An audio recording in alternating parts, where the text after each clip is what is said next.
मास की कृष्ण पक्ष की चतुर्थी है और इस चतुर्थी को हम विघ्नराज संकटी चतुर्थी के नाम से जानते हैं। इस दिन हम भगवान गणेश जी की आराधना करते हैं और उनका व्रत करते हैं और इस व्रत के फलस्वरूप भगवान गणेश हमारे संपूर्ण विघ्नों को हर लेते हैं। तो आइए हम इसकी व्रत कथा शुरू करते हैं। जब भगवान विष्णु और माँ लक्ष्मी का विवाह तय हुआ तो भगवान विष्णु ने सारे देवताओं को निमंत्रण भेजा, लेकिन गणेश जी को निमंत्रण नहीं भेजा। तो सारे देवता भगवान विष्णु के विवाह में बाराती बनने के लिए यथा समय पर पहुंच गए और सभी आपस में बातें करने लगे कि गणेश जी क्यों नहीं आए। तो भगवान विष्णु ने कहा कि हमने उनके पिताजी महादेव को निमंत्रण भेजा था, लेकिन गणेश जी को नहीं भेजा। अगर उन्हें आना होता तो वो महादेव जी के साथ आ जाते, अपने पिताजी के साथ, लेकिन वो नहीं आए। और अच्छा ही है, अगर वो आते तो उन्हें दिन भर खाने के लिए 1.25 मन लड्डू, 1.25 मन चावल, 1.25 मन घी और 1.25 मन मूंग चाहिए थी। और उनकी वाहन भी मूषक है तो वो धीरे धीरे चलते। अगर वो आ भी जाएंगे तो उन्हें द्वारपाल बना दिया जाएगा। सब लोगों ने इसमें सर्वसम्मति से यही निर्णय लिया कि गणेश जी को घर के द्वार पर द्वारपाल बना दिया जाएगा, क्योंकि वो बारात में तो चल नहीं पाएंगे, उनकी सवारी चूहा है और वो धीरे धीरे चलेगी, इसीलिए सब लोग बारात में चले गए।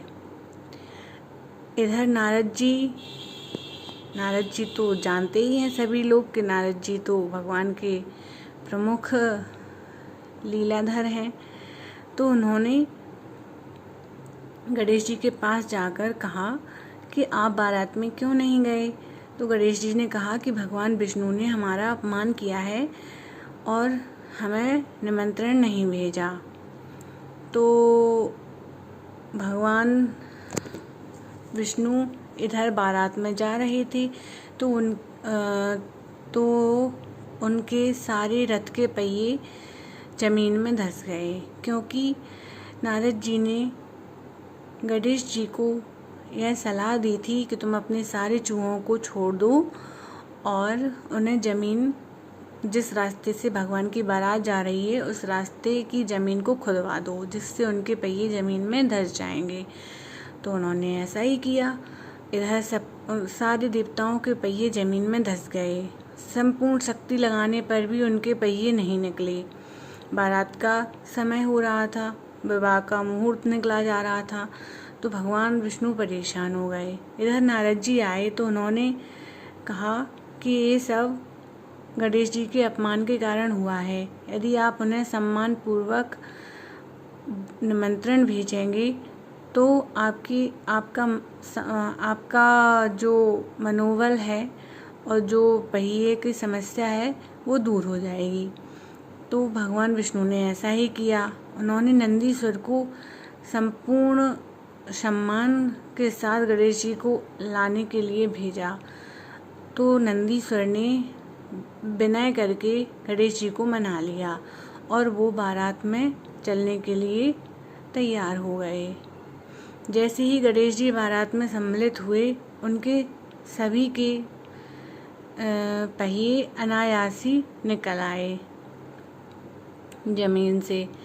तो सभी ने गणेश जी की जय बोलते हुए कहा कि अब गणेश जी का हर शुभ कार्य में प्रथम पूजन होना चाहिए, प्रथम निमंत्रण गणेश जी का होना चाहिए। बोले श्री गणेश जी महाराज की जय।